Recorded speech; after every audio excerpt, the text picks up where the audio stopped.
É com muito prazer que participamos das comemorações dos 300 anos de criação da Capitania de Minas Gerais. Estamos aqui no Palácio da Justiça Rodrigues Campos, sede histórica do Judiciário Mineiro. Para minha alegria, a produção de hoje é uma parceria entre duas instituições a que tenho a honra de servir: o Tribunal de Justiça do Estado de Minas Gerais e o Instituto Histórico e Geográfico de Minas Gerais, a Casa da Justiça e a Casa da Cultura, as quais saúdo nas pessoas dos excelentíssimos senhores presidentes, desembargador Gilson Soares Lemes e o Dr. Luiz Carlos Abrita. A união entre o Tribunal de Justiça e o Instituto Histórico e Geográfico de Minas Gerais vem de longa data. Muitos membros de uma casa pertencem também aos quadros da outra.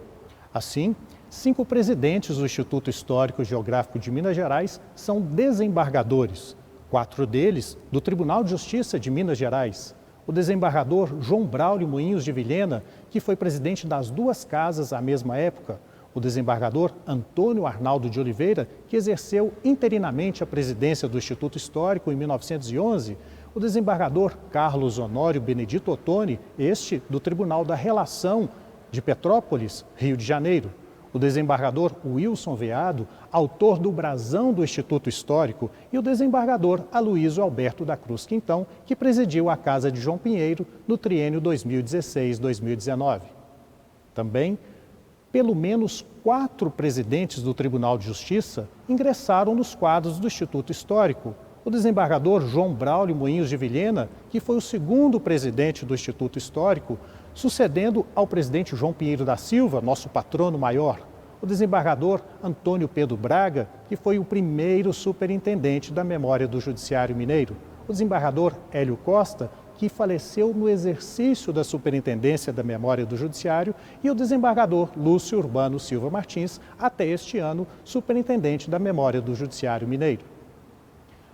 Atualmente, além de outros magistrados, 8 desembargadores do Tribunal de Justiça de Minas Gerais são associados efetivos do Instituto Histórico e Geográfico de Minas Gerais. O desembargador Aloísio Alberto da Cruz Quintão, o desembargador Bruno Terra Dias, o desembargador Caetano Levi Lopes, o desembargador Durgal Gustavo Borges de Andrada, o desembargador Lúcio Urbano Silva Martins, o desembargador Luiz Carlos Biasucci, o desembargador Marcos Henrique Caldeira Brante e o desembargador Oswaldo Oliveira Araújo Firmo.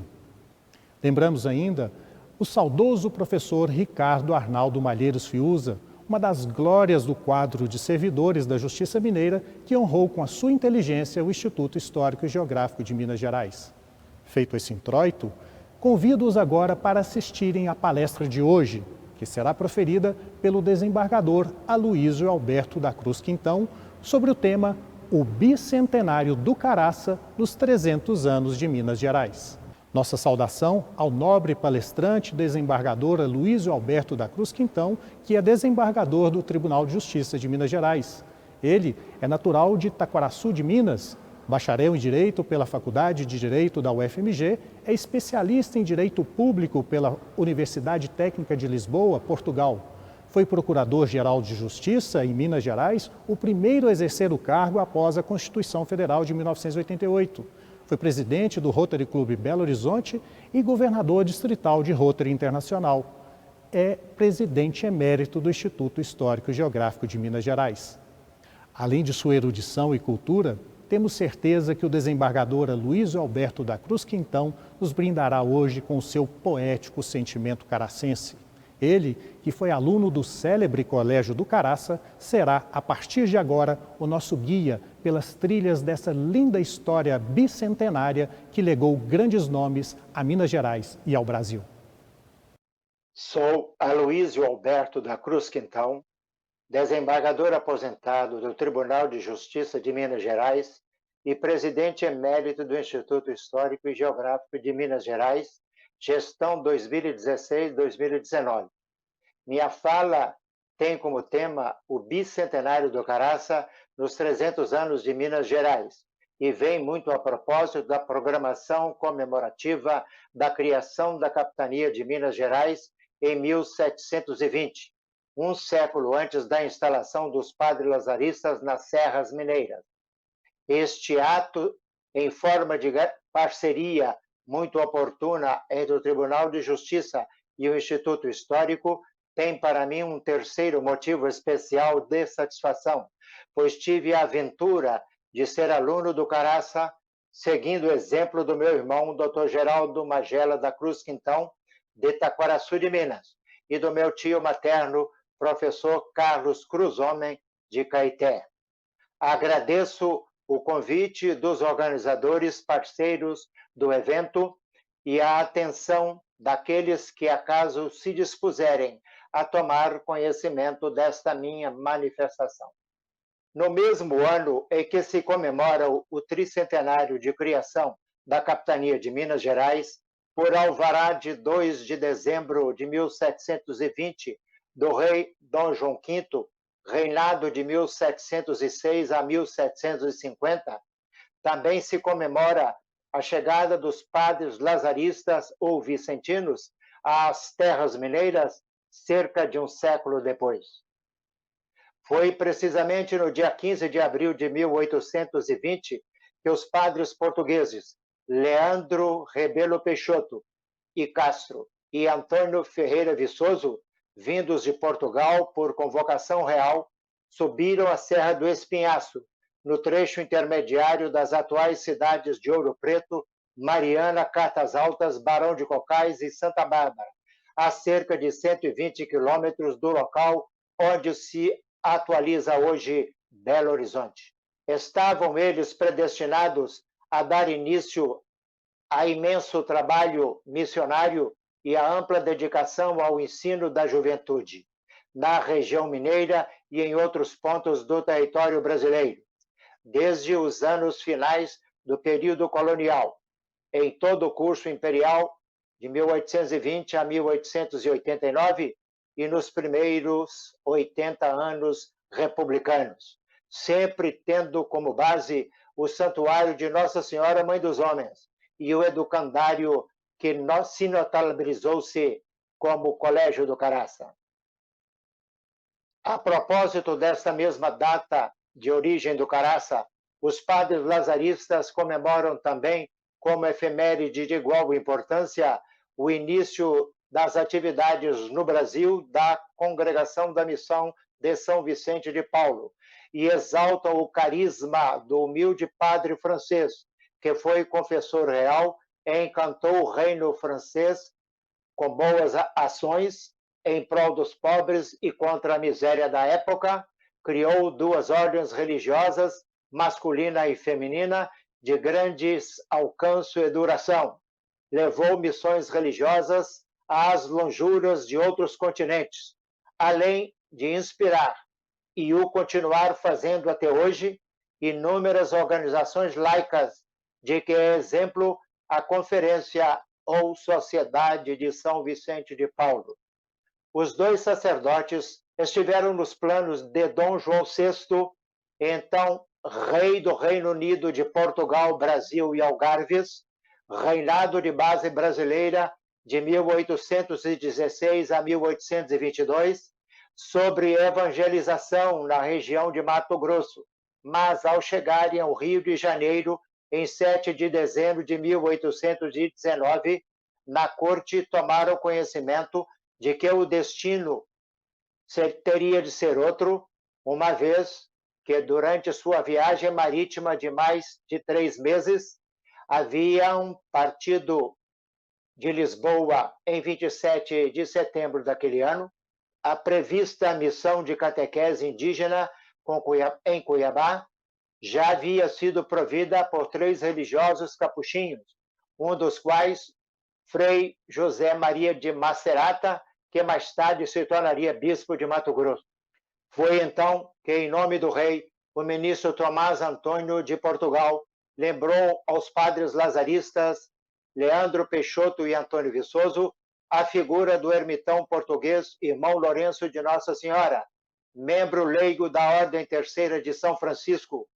que, ao falecer em 27 de outubro de 1819,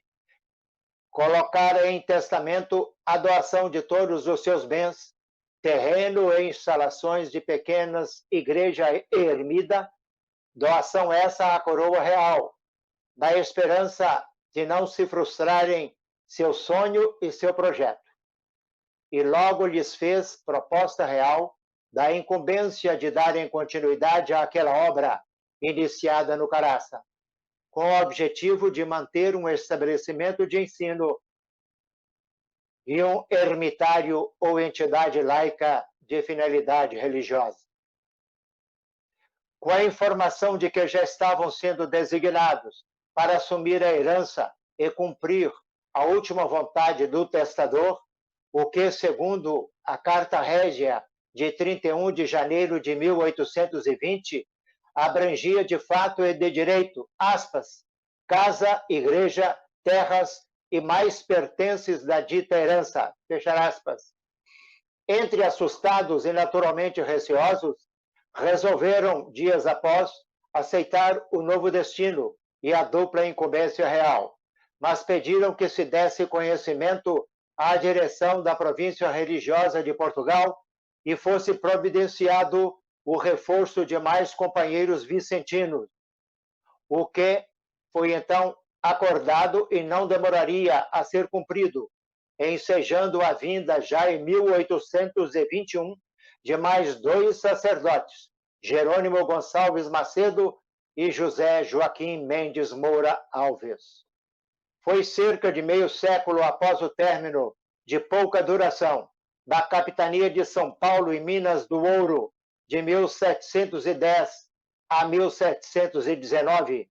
e a subsequente criação da capitania de Minas Gerais em 1720, que o Caraça passou a confundir-se com a história de vida do irmão Lourenço, passada ali por ele entre 1770 e 1719,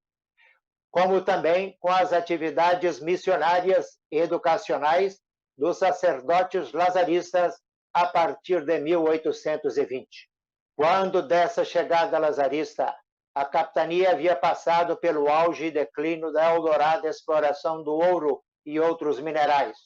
Enriquecera reinos da Europa e pessoas várias, lá como cá. Havia tomado um século antes a imagem singular de capitania de Minas Gerais e assumiria, naqueles mesmos anos oitocentistas, a denominação de província do Império do Brasil. No Rio de Janeiro, a capitania do Reino Unido inquietava-se com a instabilidade política na Europa, com a Revolução Liberal no Porto e a ansiedade de Lisboa pela reconquista do porte de sede do reino. E estava prestes, ela, na capital, Rio, a ouvir, no momento do retorno real a Portugal, a paterna voz em conselho desafiador que ressoou ao jovem filho príncipe, como alerta para não deixar a coroa ir ornamentar cabeça estranha, e como que convite para não demorar a passar de regente a imperador. Na volta da capitania do reino para Lisboa, em 26 de abril de 1826, com ela e o rei, foi-se também a chave entrave das portas institucionais, que ficaram como que abertas para que a independência ecoasse no grito imperial. E a partir de 22 de setembro de 1822, na troca do regime real para imperial, a apreensão se manteve para os religiosos do Caraça, pois perduraria a monarquia contra a tendência republicana no Velho e no Novo Mundo, e persistiria a incômoda sujeição religiosa ao padoado,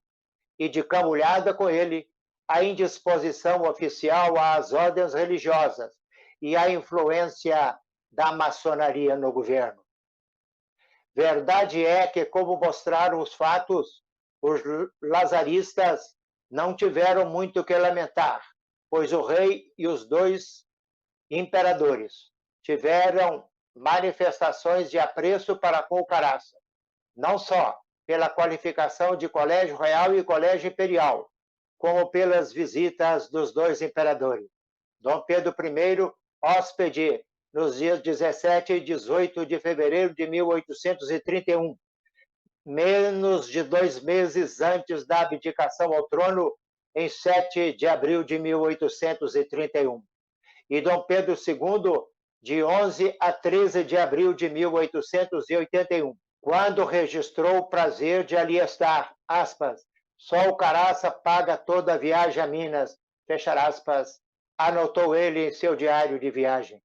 E foram 3 monarcas muito atenciosos e confiantes também para com os padres Leandro e Viçoso, seja no acolhimento real da chegada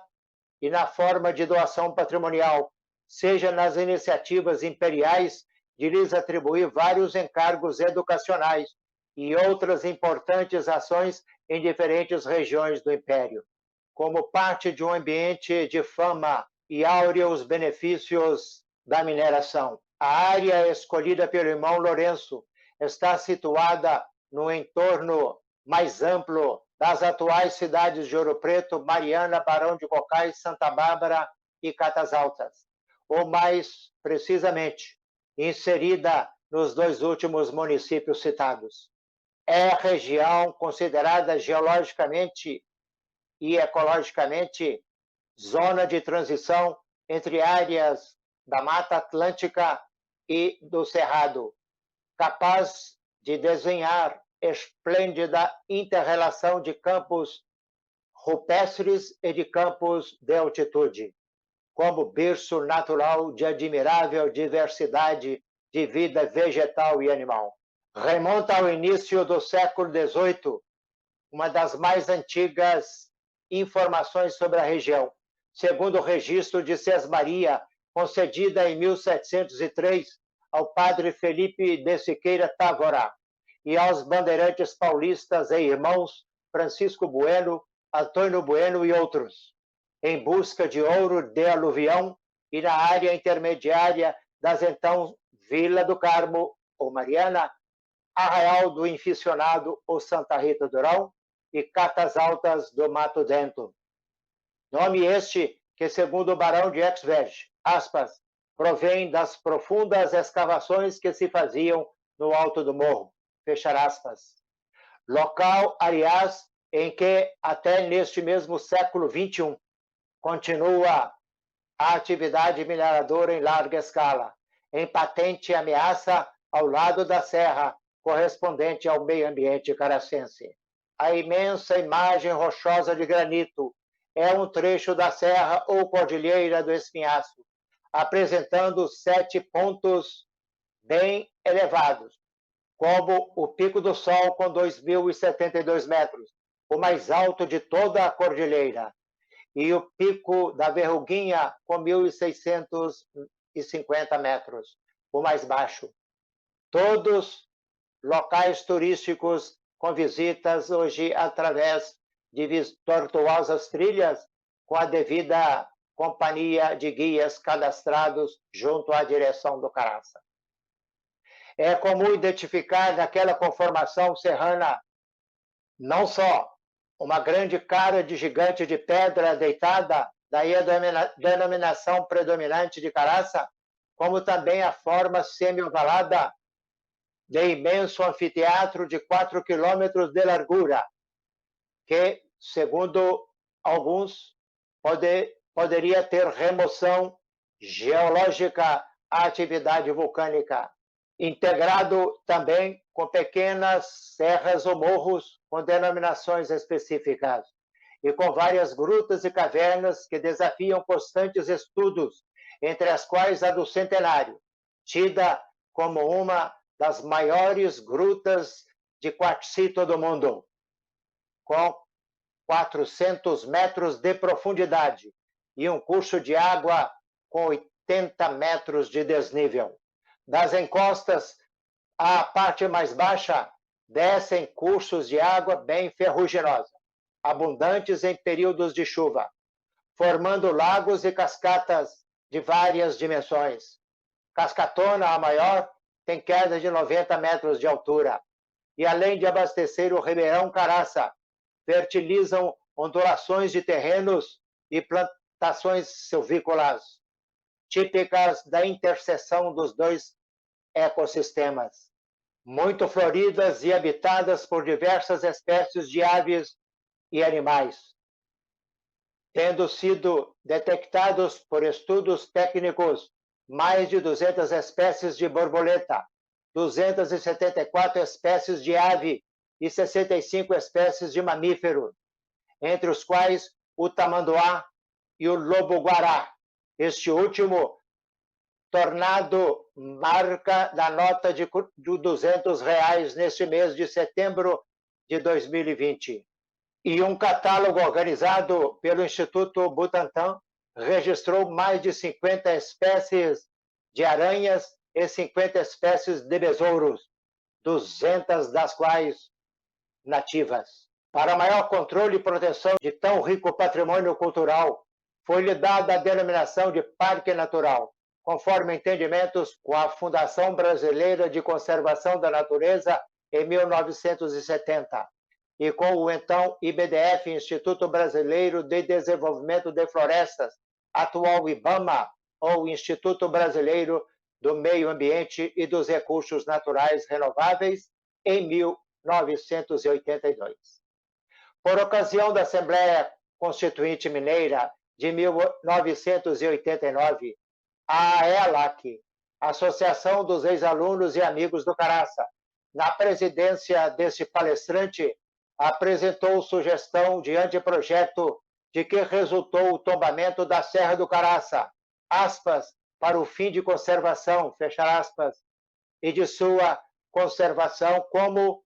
aspas, monumento natural. Junto com outras serras, como a da Piedade,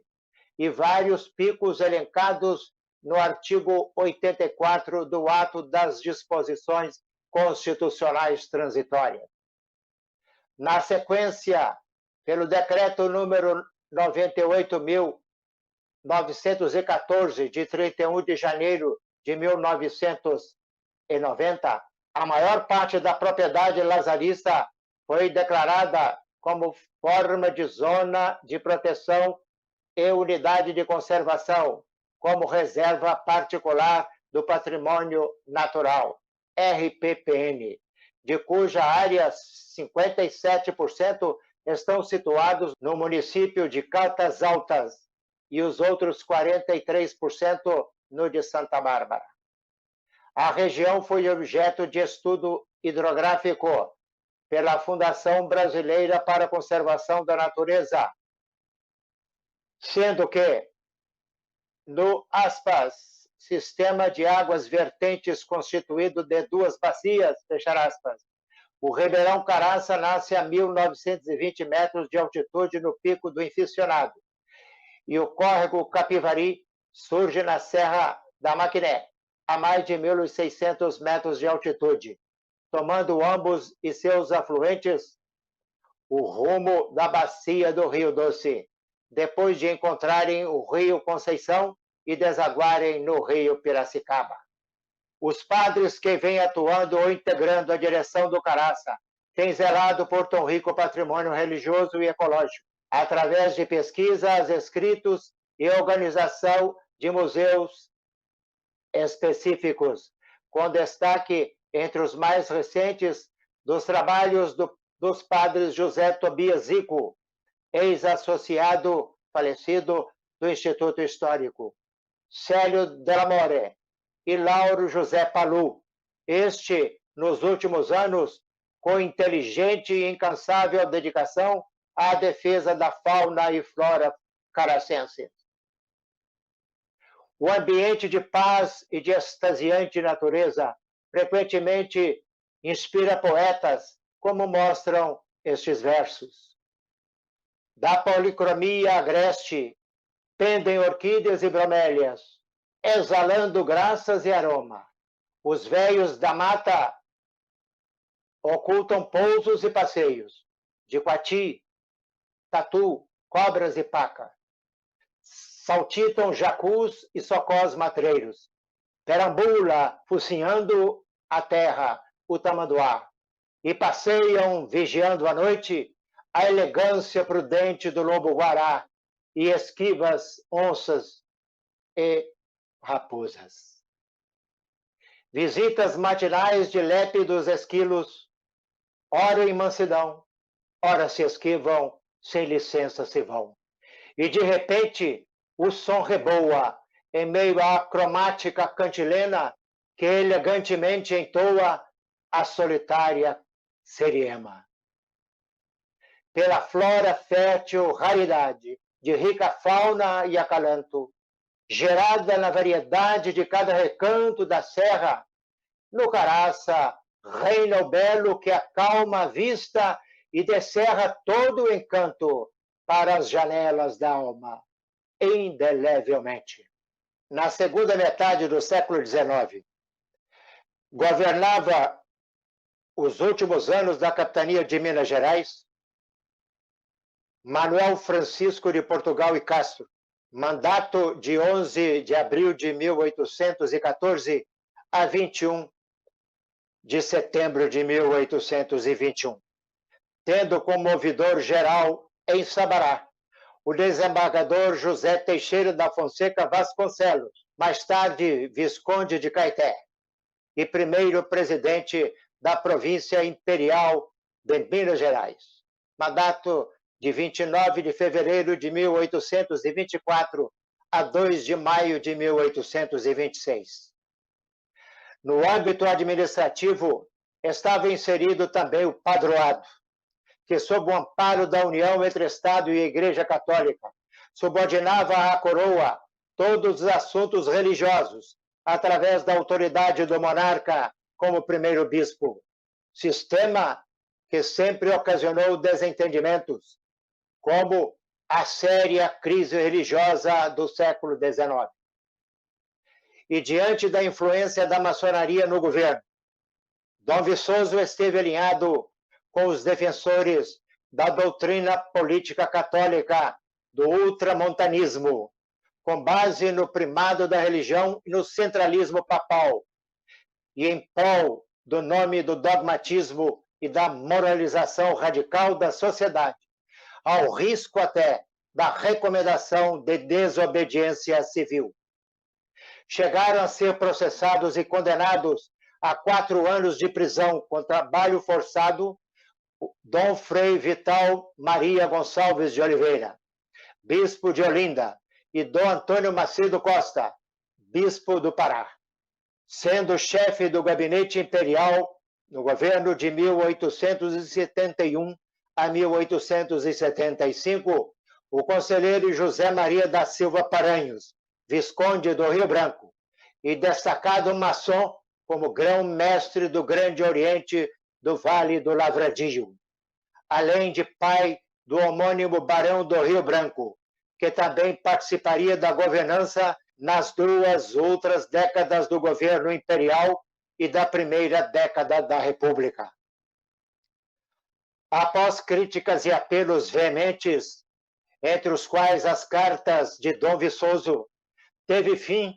a crise religiosa, com o decreto de 17 de setembro de 1875,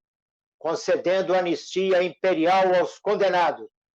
a pedido do então presidente do Gabinete do Conselho de Ministros, governo de 1875 a 1878,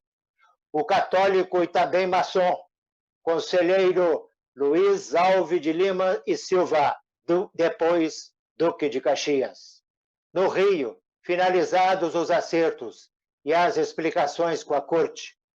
receberam os 2 padres o testamento, a carta régia de nova doação e foram orientados a partir para o desconhecido, em pleno sertão de Minas, cavalgando as tortuosas e toscas trilhas do Caminho Velho, na companhia de guia e serviçais, e com o amparo da oferta real de 50 mil réis, para as despesas iniciais e qualquer incômodo risco. Consta até ter havido perda momentânea da carta real em viagem. Ao chegarem à capitania de Minas, estiveram em Ouro Preto com o general governador Francisco Portugal e apresentaram-se à Cúria Diocesana e Mariana, coube a Dom Viçoso ir a Sabará, receber oficialmente, em nome da Congregação da Missão, todo o patrimônio herdado e doado, e dele tomar posse. Consta que o Caraça, os dois sacerdotes o encontraram em completo abandono e dilapidado, com vários serviçais ou escravos, sem qualquer orientação. E logo se dedicaram à reorganização do ambiente e dos bens herdados, à melhoria das condições de habitação e à preparação da instalação de um estabelecimento de ensino. Também realizaram logo missões em vários locais da região de Catas Altas e de Santa Bárbara e em Barbacena,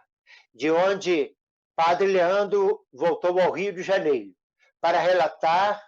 e prestar contas à corte, como determinado, e onde obteve mais recursos financeiros necessários e a graça do título de Colégio Real para o educandário, isentado assim de contribuições tributárias, além de trazer os primeiros 4 alunos para o colégio.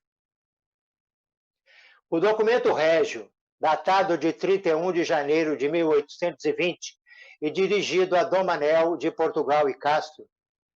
governador e capitão-general da capitania de Minas Gerais. É peça de imenso valor histórico, que comprova o gesto de benemerência que engrandece a autoridade real e revela a confiança e o apreço aos padres lazaristas e à sua companhia vicentina. Conforme cópia existente na Secretaria de Documentação Legislativa do Senado Federal, começa em linguagem da época por declarar a aceitação real da, aspas, herança que Lourenço de Nossa Senhora, Mãe dos Homens, fez das terras e capela que possuía na Serra do Caraça, pelo testamento com que faleceu, e foi aberto em 26 de outubro do ano próximo passado, de 1819, para a minha real pessoa, pedindo-me a instituição de um hospício de missionários, fechar aspas. E, entre outros pontos, determina aos padres que assim o façam, dispensando-os de ônus e procedimentos outros típicos da espécie, com base na doação de todo aquele patrimônio que a coroa lhes faz, como representantes da congregação da missão, para administrá-lo e torná-lo também centro de missões, com sustentação complementar à custa da minha real fazenda. Com imediata tomada de posse, judicialmente, perante o ouvidor da comarca de Sabará, aspas, servindo-lhe de título esta minha real ordem, fechar aspas, e com posterior relatório de tudo o que apurarem e for necessário, aspas, com cópia do título para a Secretaria de Estado de Negócios do Reino, fechar aspas. Em face de tão claro e bem redigido documento, cabe lamentar, por descuido ou excesso de burocracia, pois sua consolidação definitiva, ou da titularidade legal de toda a propriedade, somente depois de passados 151 anos, é que seria declarada por sentença de uso capial, publicada na comarca de Santa Bárbara, em 9 de dezembro de 1971. Os padres Leandro Rebelo e Antônio Viçoso permaneceram no país até o fim da vida, sem jamais voltarem a Portugal, e deixaram um legado de muita atuação em prol da causa religiosa e educacional. Leandro era de 1781, natural do Minho, norte de Portugal. Ordenado sacerdote por volta de 1812. E Viçoso, de 1787, do distrito central de Leiria,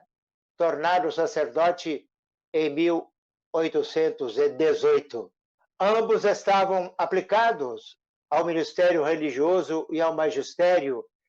em seminários, quando foram convocados a vir para o Brasil, obedientes ao lema da congregação: Evangelizare pauperibus mittit me Dominus. O Senhor me enviou para evangelizar os pobres. Padre Leandro foi diretor do Caraça em 2 mandatos, tendo de desempenhar tarefas outras intercaladas por designação da corte. Assim é que também fundou e dirigiu em Congonhas do Campo um colégio. Cuidou do seminário de Bom Jesus do Matozinho. Foi mandado em 1838 ao Rio de Janeiro para instalar e dirigir como vice-reitor o Colégio Imperial, que se tornaria o famoso Colégio Dom Pedro II, fundado no ano anterior. Coube a ele ainda fundar e organizar o Colégio Nacional, que viria a ser o Colégio Assunção em Ouro Preto. Faleceu o Padre Leandro em 28 de agosto de 1841, com 22 anos de Brasil, dos seus 60 anos de vida. O Padre Viçoso atuou no Caraça em 2 períodos distintos, de cerca de 10 anos, mas sem perder a ligação com seus companheiros na Serra Mineira, quando de suas outras atividades no então Brasil colonial. De 1822 a 1837, esteve no Rio de Janeiro, em Jacuecanga, Ilha Grande, Angra dos Reis. Atuou de 1842 a 1843 na região do atual Triângulo Mineiro, para onde teve como diretor do Colégio do Caraça de transferir integralmente para fugir da crise econômica e muita dificuldade administrativa agravado pela instabilidade política e pela eclosão da chamada Revolução Liberal, todo o colégio. Aquele local do sertão da Farinha Podre do sul de Campo Belo, atual Campina Verde, onde a congregação já vinha realizando trabalho missionário com igreja e colégio, e rendosa exploração de 3 fazendas que lhe foram doadas por um casal de bandeirantes paulistas, muito lucrou com a atuação dos padres lazaristas. Retornou ao Caraça em 1843, mas já nomeado por Dom Pedro II, com apoio do Vaticano, bispo da então Diocese de Mariana, onde desde 5 de maio de 1844, com 31 anos de intensa e combativa atividade pastoral, com grande demonstração de zelo cristão e odor de santidade, até seu falecimento em 7 de julho de 1875. Sua vida e seu exemplo logo foram objeto de processo eclesiástico que no Vaticano já o considerou venerável em 7 de julho de 2014, fase que antecede a da beatificação e a da canonização. O irmão Lourenço foi um dos diversos leigos que no século XVIII deixaram em Minas Gerais a fama de ermitãos ou piedosos realizadores de obras de culto, de requerimento religioso e de objetivo educacional. Citam-se, por exemplo, 2 outras iniciativas. A dos irmãos nordestinos, Félix e Antônio da Costa, que vindo de Penedo pelo Rio São Francisco e das Velhas, construíram a partir de 7 de agosto de 1714, nos limites das atuais cidades de Santa Luzia e Itaquaraçu de Minas, às margens do Rio das Velhas, uma igreja e uma casa de asilo feminino, então denominado Recolhimento de Nossa Senhora da Conceição do Monte Alegre das Macaúbas, o atual famoso Mosteiro das Irmãs Concepcionistas, ordem fundada pela madre portuguesa Beatriz da Silva Menezes, reconhecida como santa pela Igreja Católica. Outra é a do português Antônio da Silva Bracarena, que em 1767 edificou uma pequena igreja e uma ermida no topo dos quase 1.800 metros da Serra da Piedade, local também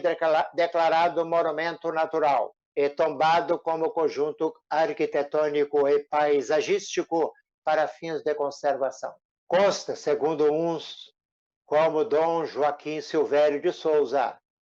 que o irmão Lourenço teria convivido com Bracarena na região de Caeté e participado da construção da Serra da Piedade, concluída em 1770. Mas o incontestável é que, com rivalidade e desentendimento entre eles ou não, em 1774, também o empreendimento da Serra do Caraça já estava funcionando. A parte portuguesa da vida de Lourenço é bem lendária, com lances de ser um távora fugitivo das iras de Marquês de Pombal, a propósito de tentativa contra o rei, sabendo-se apenas, pelo que deixou declarado em testamento, que era natural da região norte, antiga freguesia de Negozelo, ou atual Nagozelo do Douro, Concelho de São João da Pesqueira, província de Trás-os-Montes e Alto Douro, Bispado de Lamego. Para o centro da região das Minas, teria ele vindo de Diamantina, onde fora minerador e tomara o hábito de irmão leigo da Ordem Terceira de São Francisco, em 23 de fevereiro de 1763, e depois de vagar por Mariana, onde começou a amealhar recursos e apoio de religiosos e autoridades para seus planos. Transpôs a serra para aquele altiplano do outro lado, então encontrado com poucos sinais de presença humana. Adquiriu a sesmaria correspondente e resolveu ali fixar-se e edificar ermida e um ermitério, hospício ou hospedaria, para culto religioso e alguma atividade educandária. Após a primeira obra, pequena capela e acomodações simples, recebeu do Bispado de Mariana, pela provisão de 21 de março de 1774, a licença pedida na linguagem e grafia da época, aspas, para que possa erigir uma capela de Nossa Senhora, Mãe dos Homens e São Francisco, recebendo as chagas na serra, chamada de Catas Altas ou de Caraça, a qual será fabricada de madeiras perduráveis, em boa proporção e arquitetura, e depois de feita e decentemente paramentada com o ornamento das 4 cores que mandam visitar, e feito o patrimônio suficiente, recorrerá para se mandar visitar e benzer na forma do ritual romano, e nela se poderá celebrar sem prejuízo dos direitos paroquiais. Fechar aspas. Conforme reprodução feita pelo cônego Raimundo Trindade na obra Arquidiocese de Mariana. Impresso oficial, 1955. Em trabalho de pós-doutorado na Universidade de Coimbra, intitulado, aspas, Os Leigos e a Administração do Sagrado, o irmão Lourenço de Nossa Senhora e a Irmandade de Nossa Senhora Mãe dos Homens, Minas Gerais, século XVIII, fechar aspas. Objetivou-se, aspas, sobre as orientações espirituais de Lourenço que o levaram a buscar uma vida contemplativa, bem como o fato de ter encontrado na formação da Irmandade de Nossa Senhora Mãe dos Homens uma estratégia nuclear com a qual conseguiu garantir a sobrevivência da organização e responder a uma situação de controle imposta por Portugal e pela Igreja, que interpunham interditos à administração do sagrado pelos leigos. Fechar aspas. Autora, professora Célia Maia Borges, Universidade Federal de Juiz de Fora. Incontestável é que, apesar das restrições ditadas pelo padroado na capitania de Minas, a obra do irmão Lourenço abrangiu também a criação de uma irmandade, ou associação religiosa, que devidamente formalizada em estatuto e com alguns ermitãos, funcionou por várias décadas, atraindo romaria até a morte do fundador, ocorrida em 27 de outubro de 1819, como é referenciado em seu testamento, constante do livro de óbitos da então freguesia de Catas Altas do Mato Dentro, como se vê no arquivo da Cúria da Arquidiocese de Mariana, livro H 05, 1809 a 1840, página 42. Há registros confirmando que Lourenço foi cuidadoso para concretizar seu sonho, segundo as orientações eclesiásticas e como constou do testamento elaborado em 1806. Tudo, disse ele, aspas, à minha custa e com a esmola dos fiéis, fecha aspas. Em visita de 1816, o cientista francês Saint-Hilaire anotou ter visto naquela região, aspas, cercada de montanhas, uma espécie de planície, onde está situada a ermida de Nossa Senhora Mãe dos Homens. Quase tudo é rocha nua. Não obstante as reformas que sobrevieram, mesmo a feita pelo diretor padre Gilles Clavelon, entre 1876 e 1883, como os dois prédios ao fundo para acomodação de estudantes atingidos depois pelo incêndio, e a igreja neogótica, então a primeira no Brasil, não desvaneceu a imagem do projeto original laurenciano, que ficou sendo a base de todo o conjunto arquitetônico existente até hoje. O pintor Manuel da Costa Ataíde, 1762-1830, autor do célebre quadro da Santa Ceia existente no Caraça, conviveu com o irmão Lourenço, conheceu sua obra e pintou-lhe o retrato. Em oratório sob o altar-mor foi colocada a imagem de Nossa Senhora, Mãe dos Homens, que, vinda posteriormente de Portugal, foi benta em 27 de maio de 1784 pelo vigário de Catas Altas. Os primeiros 80 anos de atividade dos padres lazaristas no Caraça foram bem proveitosos, apesar da intercorrência de problemas previsíveis ou não, em iniciativa tão arriscada e repleta do isolamento das serras mineiras. A obra não parou de crescer, à medida que se foi tornando necessária uma ampliação para abrigar os padres, professores e os alunos, estes em número cada vez maior, tendo chegado a mais de 1.500 matriculados entre 1820 e 1834. A proclamação da República e a chegada do século XX, coincidindo com o término da longa e fecunda fase francesa em sua administração, pareciam propícios para novos períodos de muitas realizações, e houve-os realmente, como atesta o registro no período brasileiro entre 1912 e 1968, de cerca de 2.150 alunos, dos quais perto de 198 ordenados sacerdotes lazaristas e ou diocesanos. Mas o tradicional colégio estava fadado a desaparecer, antes de se completarem os 70 anos republicanos de Brasil. Em 1968, dia 28 de maio, todo o complexo arquitetônico correu o risco de ser totalmente desfigurado pelo incêndio, que atingiu ambas as alas laterais do fundo, de 4 andares, destruindo dormitórios de alunos, salão de reuniões e de estudo e de teatro, salas de aula, enfermaria, farmácia, gabinete dentário, rouparia, museu de história natural, encadernação, gabinete do padre disciplinário e biblioteca. Entre os 25 mil volumes da biblioteca, cerca de 10 mil livros foram queimados,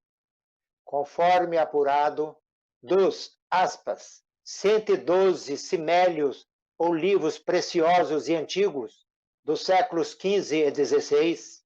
foram salvos vários, entre os quais está a História Natural do naturalista autor romano Gaius Plinius Secundus, incunábulo de 1489. Em meio à repercussão e consternação geral, lamentou o então presidente da Academia Mineira de Letras, escritor Vivaldi Moreira, em artigo publicado em Jornal da Capital, frisando que, aspas, o incêndio do Caraça é o resultado de nossa desídia, do nosso desprezo, do menosprezo pelo seio materno. Foi-se a matriz, a casa geradora, a institutrix da inteligência mineira. A fumaça que se evola da Serra do Caraça sufoca toda Minas. Estamos chorando, estamos de luto. O arrependimento, o remorso nos dói. Prostra-nos ao solo e estamos batendo no peito o mea culpa, mea culpa. Seguiram-se anos de dúvida sobre como recuperar a parte danificada do patrimônio e reativar o financiamento do Caraça, com o tradicional colégio. Até que prevaleceu a opção de efetuar uma reforma que integrasse a arquitetura antiga com uma visão moderna de arquitetura, nos moldes do que acontecia na Itália e outros países, o que foi concluído em 1986, com o apoio dos governos federal e estadual, e a ajuda de várias empresas e outras entidades, como a Associação dos Ex-Alunos, que através desse palestrante e outros membros da diretoria esteve presente à inauguração. Em suma, a opção por adequada restauração ensejou a possibilidade de novo tipo de utilização de todo o complexo, preservando-se o patrimônio natural, histórico e cultural, com possibilidade de utilização como santuário de práticas religiosas e de reuniões de estudo variado, e com área especial para visitação pública e turismo. Enfim, por decisão da província da Congregação da Missão, o colégio que havia prevalecido como escola apostólica foi declarado definitivamente encerrado. Lamentando a tragédia, em artigo de 1974, no Jornal do Brasil, o ex-aluno professor José Lourenço de Oliveira, da UFMG, se referiu, aspas, ao meu Caraça, fechar aspas, destacando da experiência de seu tempo, aspas, uma espécie de comunhão de Deus unida às da natureza, às do poeta latino Virgílio e do compositor austríaco Mozart, fechar aspas. E no livro Xavier e o Caraça, ele o qualifica de, aspas, sol do humanismo dentro do nosso discreto e lento sistema educacional, merecendo realce na história de ensino de nosso país. Fechar aspas. Apesar da denominação mais conhecida de Colégio do Caraça, funcionaram, na verdade, alternada e ou sucessivamente colégio, seminário e escola apostólica. Assim, da antiga ermida e modesto centro de peregrinações e recolhimento, de 1774 a 1789, o Caraça passou a colégio de 1820 a 1842, seminários maior e menor da Diocese de Mariana, de 1854 a 1882, e, por fim, Seminário Menor Lazarista, ou Escola Apostólica da Congregação da Missão, de 1912 a 1968. No período colonial, o Caraça foi agraciado com o título de Casa Real e no Imperial de Casa Imperial, ou Colégio Imperial, que, ao sobrevir à Primeira República, foi equiparada a Colégio Nacional pelo Colégio número 3700 de 1900 e reconhecido como modelo para o ensino no Brasil. Apesar dos muitos empecilhos e ocasionais afastamento dos fundadores para as atividades outras, por imposição da corte, as finalidades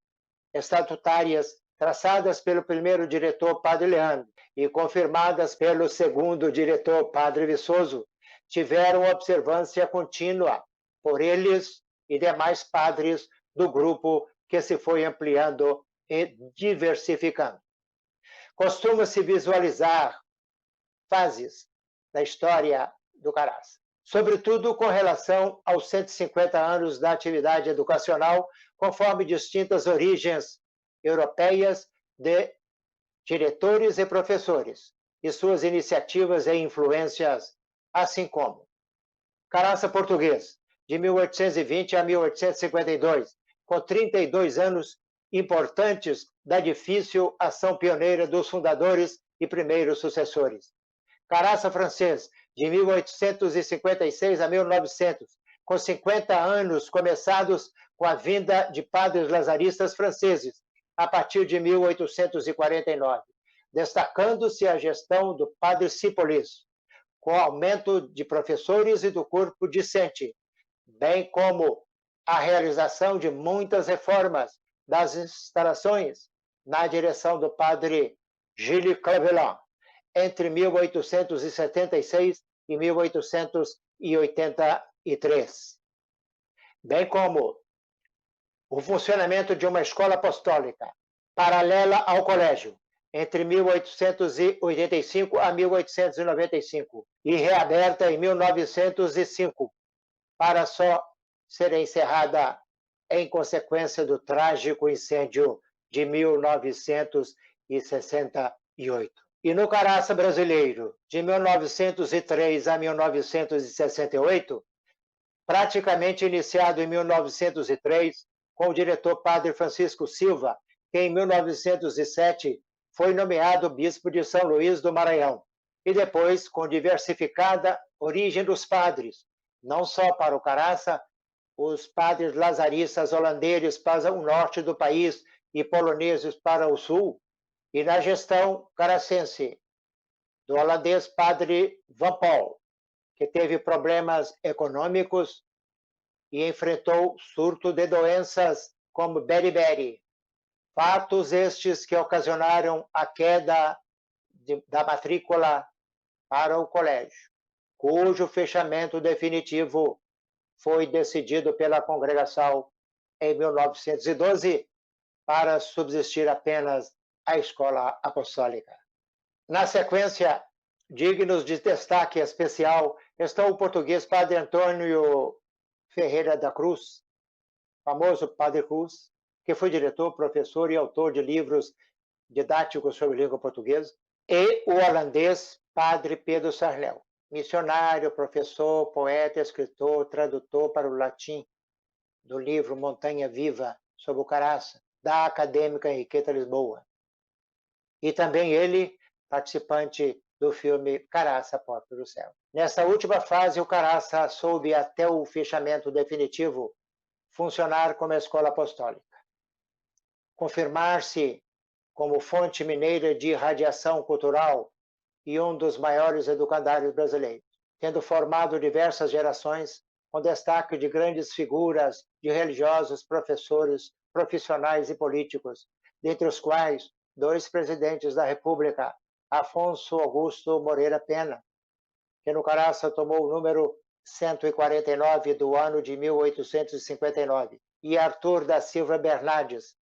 sob o número 1783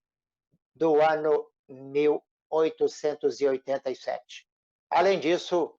também vice-presidentes, governadores, vice-governadores de Minas Gerais, membros do magistério, da magistratura e cidadãos bem formados em geral.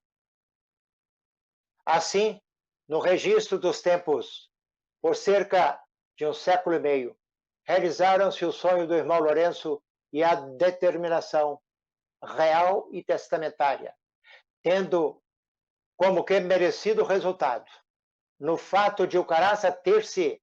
tornado fecunda e exemplar casa de missões e prestigiada instituição de formação da juventude. E desse exemplo continuam os azaristas sua missão educadora, como acontece no atual Colégio São Vicente de Paulo, no bairro Cosme Velho, no Rio de Janeiro, desde 1959. É possível identificar, na fama alcançada pelo Caraça em todo o país, o fato de o colégio ter demonstrado boa e eficiente gestão com base em organização, seriedade e disciplina, tendo como resultado excelência na formação.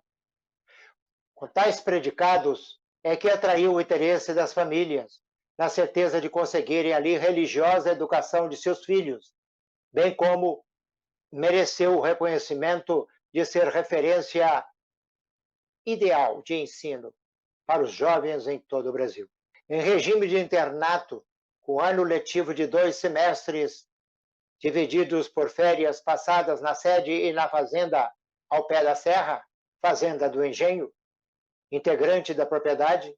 o curso era de humanidades, quase sempre de 6 anos, com prevalência de ciências sociais e humanas, com aulas diárias em 2 turnos separados por momentos de lazer e recreação. Ao final, os alunos ingressavam, via de regra, no Seminário Maior Lazarista em Petrópolis,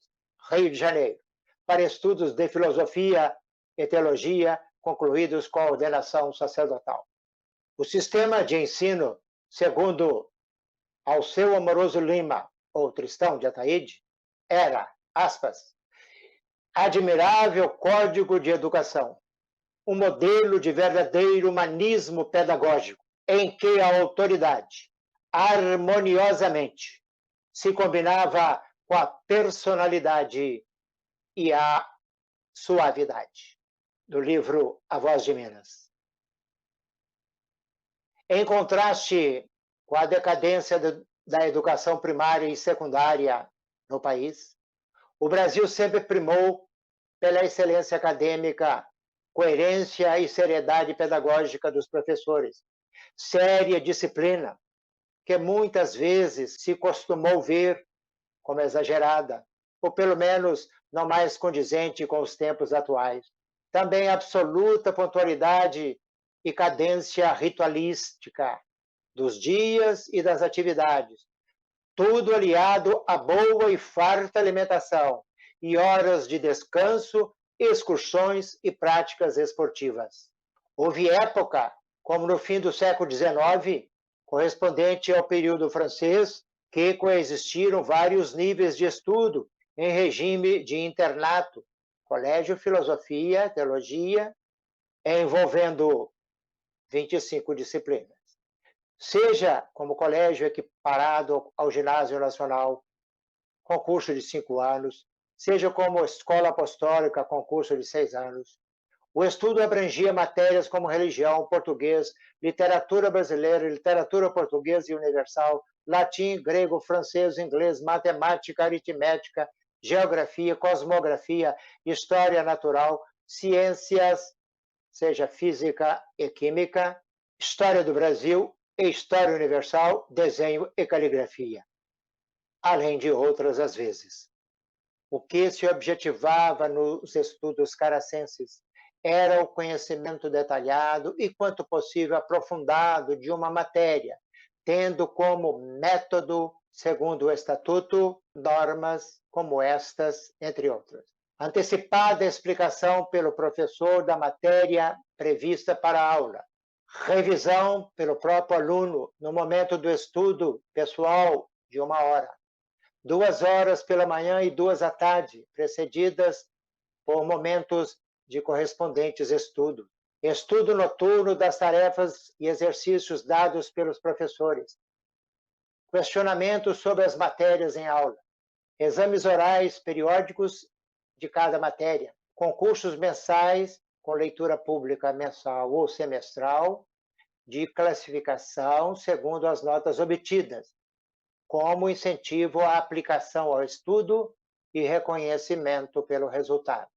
Além do exercício de leitura, até mesmo durante as refeições, eram frequentes os campeonatos de literatura e os torneios temáticos em 2 tipos de academia literária. Tudo se desenvolvia com maior aproveitamento do dia e com muita ordem e disciplina, ensejando aos alunos firme aplicação aos estudos, respeito ao silêncio na hora certa e a consequente aquisição de conhecimentos. Em cerca de 150 anos de atividades, pelo Colégio do Caraça passaram quase 11.000 alunos, aos quais podem ser acrescidos os outros jovens que, sob a orientação dos padres lazaristas, estudaram em outros colégios e seminários, em Minas Gerais e em outros estados. A exemplo dos seminários de Mariana e Diamantino, pelos quais passaram, entre tantos, João Pinheiro da Silva, governador e fundador do Instituto Histórico, e Juscelino Kubitschek de Oliveira, prefeito de Belo Horizonte, governador de Minas Gerais e presidente da República. No período em que estudou este palestrante no Caraça, o número chegou a 220 alunos. Desde sua institucionalização no Brasil, intimamente ligado à história do Caraça, a Congregação da Missão de São Vicente de Paulo firmou-se como entidade religiosa realmente voltada para missões populares, empenho em prol dos mais necessitados, fundação e direção de colégios e seminários, atuação em paróquias, defesa da Igreja Católica e melhoria rural e cultural da sociedade. Plantada em solo brasileiro pelas missões religiosas iniciadas em 1820, juntamente com a fundação do Caraça, a entidade conquistou durante o Segundo Império foros de autonomia e institucionalização, como província no continente sul-americano, através da Constituição Oficial de Província Brasileira da Congregação da Missão. Isso durante a primeira Assembleia Provincial de 12 a 14 de maio de 1855, como entidade distinta da direção provincial e geral em Paris. Suplantou ela épocas difíceis de perseguição religiosa e conflito com o padroado, e soube merecer, no curso do século XIX, atenção e respeito do povo e das autoridades, apreço real e imperial. Em suma, esteve sempre fiel aos objetivos traçados em 17 de abril de 1625 por seu fundador, o padre francês Vicente de Paulo, declarado santo em 16 de junho de 1737 pelo Papa Clemente XII. Adaptou-se aos novos tempos, com sua antiga estrutura atingida pelas consequências das transformações impostas em 1962 pelo Concílio Vaticano II. Nas comemorações deste ano de 2020, a comunidade lazarista ou vicentina vem destacando as 2 efemérides e também o carisma do fundador, que encantou a França e regiões de outros continentes, e que, através da congregação de padres e irmãos leigos e das damas de caridade, que ajudou a fundar com Santa Luísa de Marillac, vem mantendo, até neste século XXI, boas influências em mais de uma dezena de entidades leigas, como a Sociedade de São Vicente de Paulo, criada em 1833, pelo intelectual e ativista católico Antoine Frédéric Ozanam, beatificado em 1977 pelo Papa João Paulo II, Muito se tem escrito e dito sobre o trabalho dos padres lazaristas no mundo e, em especial, em Minas Gerais e outras regiões do Brasil. Trata-se de realidade diversificada e valiosa, envolvendo uma herança que é fruto do sonho de um cidadão português em busca de paz, prática espiritual e ações caridosas, que teve amparo da generosidade piedosa de um rei e 2 imperadores, e que, por acaso, caiu nas mãos de 2 humildes e dedicados sacerdotes, e consolidou-se na responsabilidade e seriedade de operosa e bem organizada ordem religiosa, contados já 2 séculos. A herança material, religiosa e cultural tornada lazarista fortificou-se e frutificou-se através dos tempos, pelo muito de cuidado possível que se teve com aquele patrimônio histórico, contribuindo para a preservação e valorização de importante geoecologicamente rica parte do território mineiro, como sede de estabelecimento de ensino. Por cerca de 150 anos, o Caraça firmou-se na história mineira e, por extensão, brasileira, com a atuação da Congregação da Missão de São Vicente de Paulo, repita-se.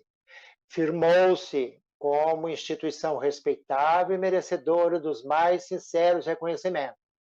como o que se materializa neste evento de promoção conjunta do Egrégio Tribunal de Justiça de Minas Gerais, sede e atuação de poder com tradições de origem na época colonial, e do centenário Instituto Histórico e Geográfico de Minas Gerais, fundado pelo presidente de Minas Gerais, Dr. João Pinheiro da Silva. Em conclusão,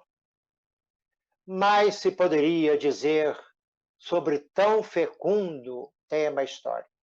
mas até aqui é o que sucintamente conviria falar. Reitero, pois, meus agradecimentos a todos, desejando expresso em forma poética o convite que me parece o Caraça prossegue fazendo. Chega, turista, curva-te, visitante, contente, ex-aluno, e sejas tu qual fores, do Brasil ou do estrangeiro, ou antes dos teus louvores, em reverência à beleza, bendiz a Deus primeiro e pede licença à natureza. Muito obrigado. Nossos agradecimentos ao desembargador Aloísio Alberto da Cruz Quintão pela brilhante palestra que acaba de proferir sobre o bicentenário do Caraça nos 300 anos de Minas Gerais. Depois de ouvir a sua enriquecedora palestra, podemos repetir as palavras do imperador Dom Pedro II. Só o Caraça paga toda a viagem a Minas. Também agradecemos ao Tribunal de Justiça do Estado de Minas Gerais, nas pessoas do presidente, desembargador Gilson Soares Lemes, e do Corregedor-Geral de Justiça, desembargador Agostinho Gomes de Azevedo. Agradecemos ao Instituto Histórico e Geográfico de Minas Gerais, nas pessoas do presidente, Dr. Luiz Carlos Abrita, e do secretário-geral, Dr. Antônio Carlos de Albuquerque. Agradecemos as comissões culturais do Instituto Histórico e Geográfico de Minas Gerais envolvidas na parceria desta produção. A Comissão de Antropologia, nas pessoas da coordenadora, doutora Beatriz Sá, e do desembargador Bruno Terra Dias. A Comissão História de Minas, nas pessoas do doutor Marcos Paulo Souza Miranda, o coordenador, a professora Regina Almeida e o desembargador Caetano Levi Lopes. E a Comissão Especial do Tricentenário de Criação da Capitania de Minas Gerais, nas pessoas dos coordenadores, professora Márcia Maria Duarte dos Santos, jornalista Adalberto Andrade Mateus, e dos desembargadores Marcos Henrique Caldeira Brante e desembargador Lúcio Urbano Silva Martins. Nosso muito obrigado à equipe técnica da Assessoria de Comunicação Institucional ASCOM do Tribunal de Justiça.